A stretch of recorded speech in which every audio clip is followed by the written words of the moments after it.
So here we are, and as you can see, this isn't probably going to be typical of my review videos. There's not a whole lot of reason I would relegate myself down to the small screen for this, but during my review, actually right before my review, I would like to show you something that I found. Googling that code that I found at the end of my playthrough revealed a little secret that the game gives you. So I'm going to show you how to do that first, in case you're an Amnesia guy and you've never known about this, and then we are going to start talking about the game proper. So if you navigate into your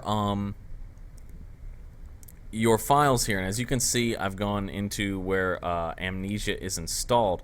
There is a .rar file that is called Super Secret, and it is password protected. Now here's the trick, and something I discovered on Google. There are 3 different endings to Amnesia the Dark Descent, and each one yields a tiny code at the bottom on the end screen. Now if you are to input all of those codes, which I have here, give me just a moment, I'll pull them up on my phone.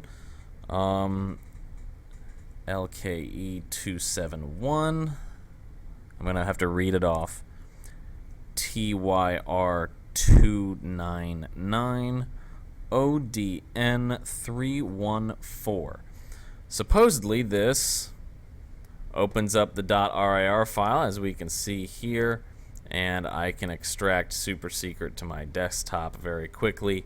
And this is supposed to unlock a lot of artwork and some beta test videos and things like that. So really cool stuff if you're a big Amnesia fan, and you know, this is something that you could go the entire time playing Amnesia. You play it hundreds of times through and never really know what those numbers and letters mean, although chances are if you're a big fan you've probably Googled it already. I mean, the game's been out for ages.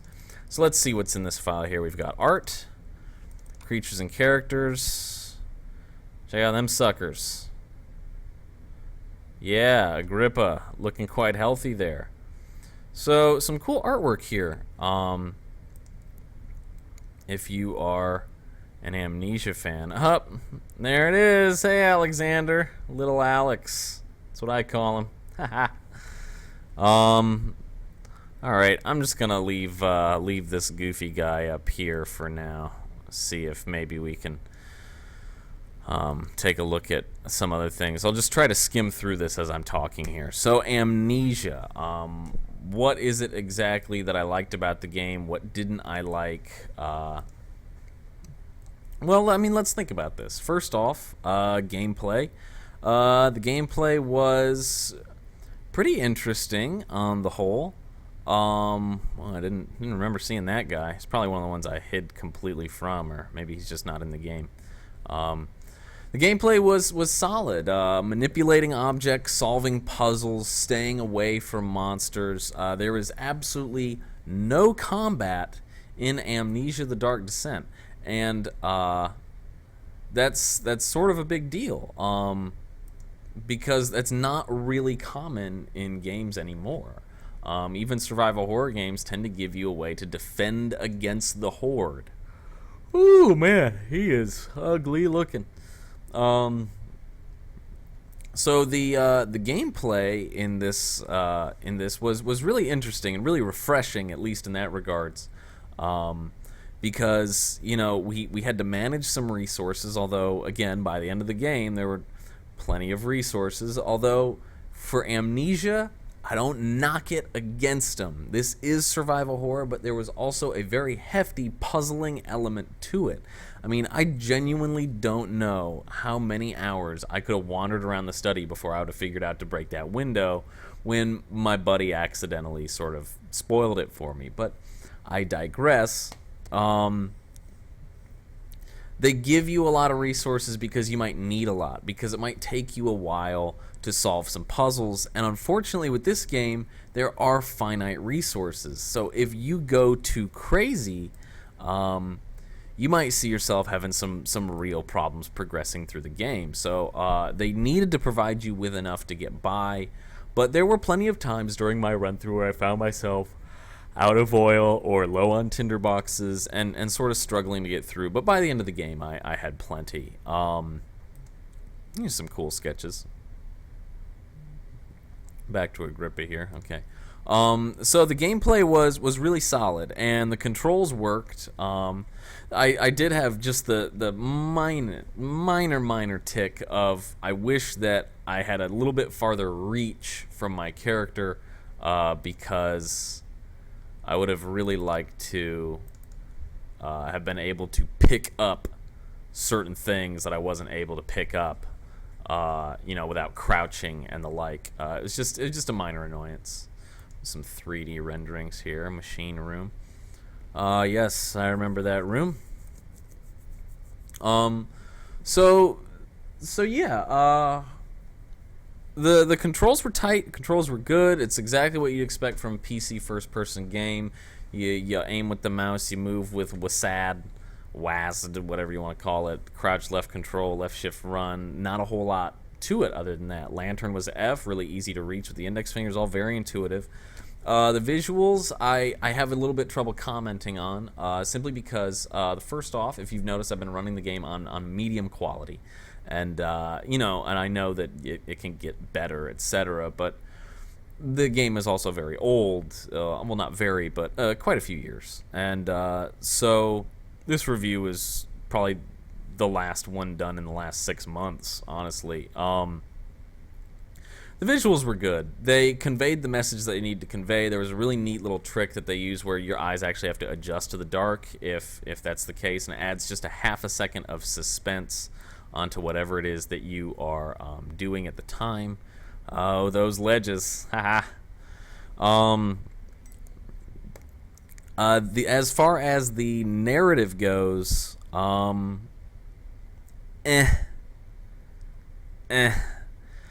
It was very interesting to put the player in the exact same mindset as the character was, which is very much confused, very much scared, very much just sort of alone and in a strange new environment because you took an amnesia potion, and that's just the case that you're in.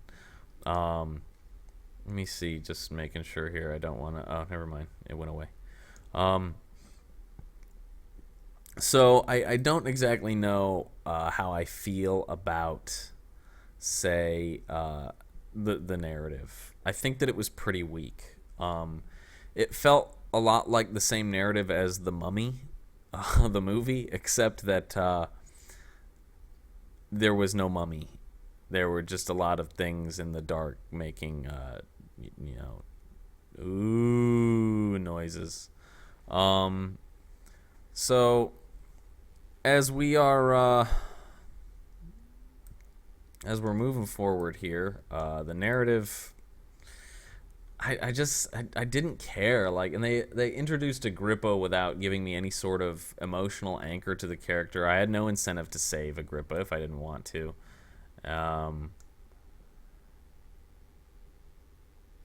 Let's see. Being quite honest about the ending, it was completely off-putting. I don't even know what happened. I didn't even, like, the whole thing was about having to kill Alexander, and you never even really found out until, like, the very last 20 minutes of the game, which is understandable, but it sort of creeps on you. You sort of get the idea that he's a bad guy, but you never really realize how bad you are. But again, there's no anchor point because you've forgotten everything, and because they've made this decision to say, you know, the player's in the dark and the character's in the dark. There's not a lot to say concerning how you should feel about your own character's actions, and I don't think that it was a good decision. I feel like the narrative could have been stronger. As far as the sound design goes, indie game, not a lot of sound to be had here. Creaking doors, blowing things open. The voice acting was on and off. Certain characters did better than others. I think Alexander was really convincing. I didn't really like the main character's accent in his journals. Oh, and then I found that the orb couldn't actually be pieced together. It was just, it almost felt like a fake accent, and it wouldn't surprise me if it was, because it didn't feel genuine. And then Agrippa, just sort of like a standard high-pitched German guy, and those were your only like 3 voice actors, really. Let's see. As far as value goes, the game can be found pretty cheap nowadays. So, I mean, it's definitely not a big deal getting the game and having a decent value out of it.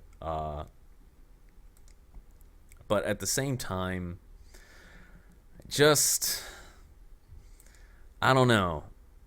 I have real problems giving this game a lot of high marks, and that's simply because I don't feel like the game did what it was supposed to do. And a lot of that boils down to the monsters. The monsters were scary about the first 3 times. As one of my commenters pointed out, it's almost like an illusion in this game.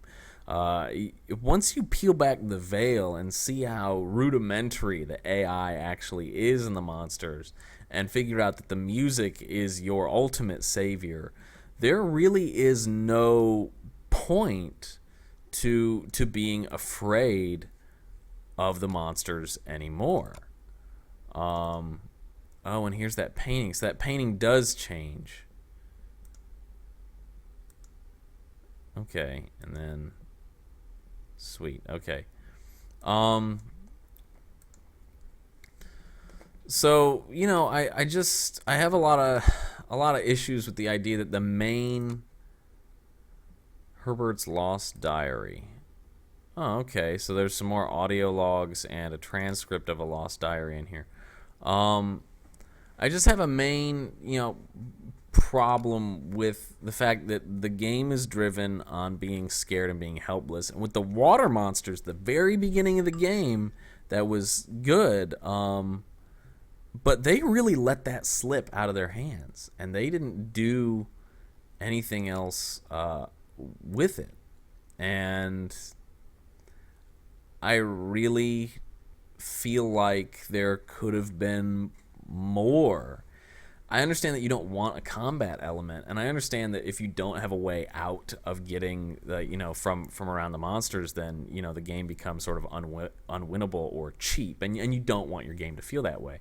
But at the same token, to not have enough variety, like I went from water monsters to creeping monsters, there could have been another something in there that I don't have to fight, but a new challenge to overcome. And I think that's what this game is really missing, because the first hour, 2 hours, the game is quite exciting, and then the rest of the game just drops off after that, because there is nothing actually new, save for that hallway that you have to just beeline down.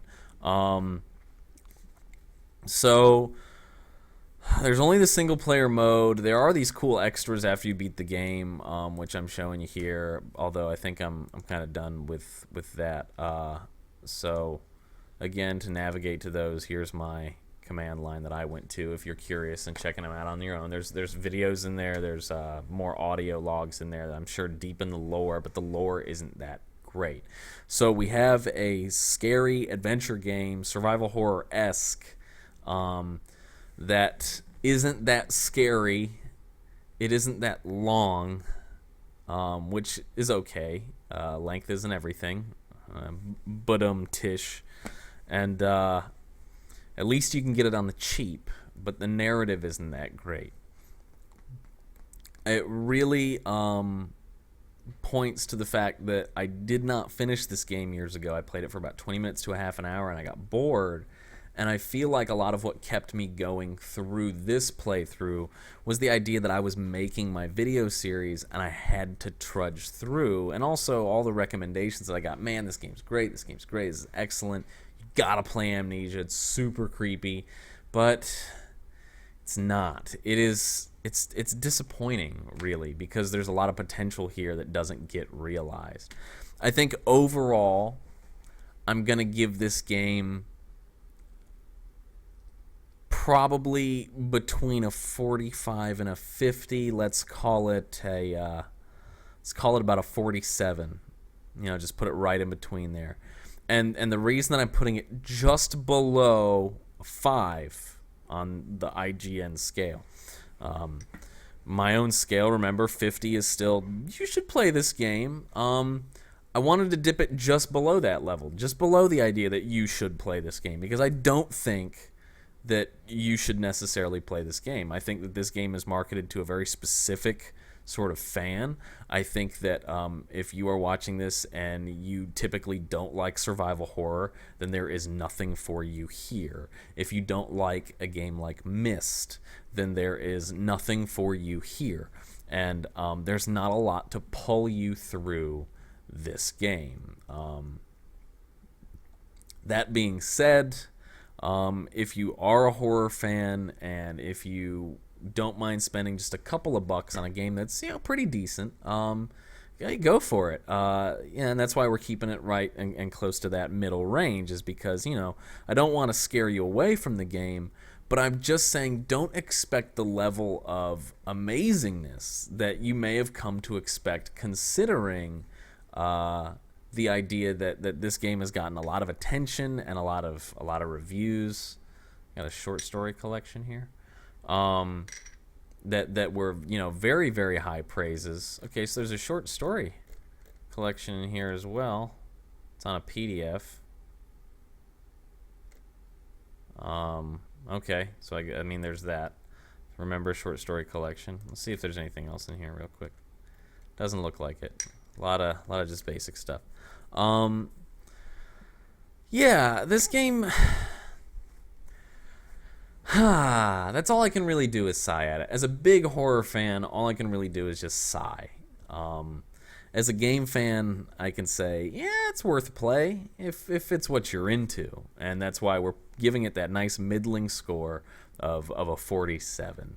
Definitely one that if you're not a fan of this style of game, you're going to want to steer away from. You're going to be disappointed. Even that couple of bucks could be considered a waste of money. I mean, we're in the era of the $1 iPad app, and I still feel cheated sometimes. But if it's a game that you think looks appealing to you, go for it.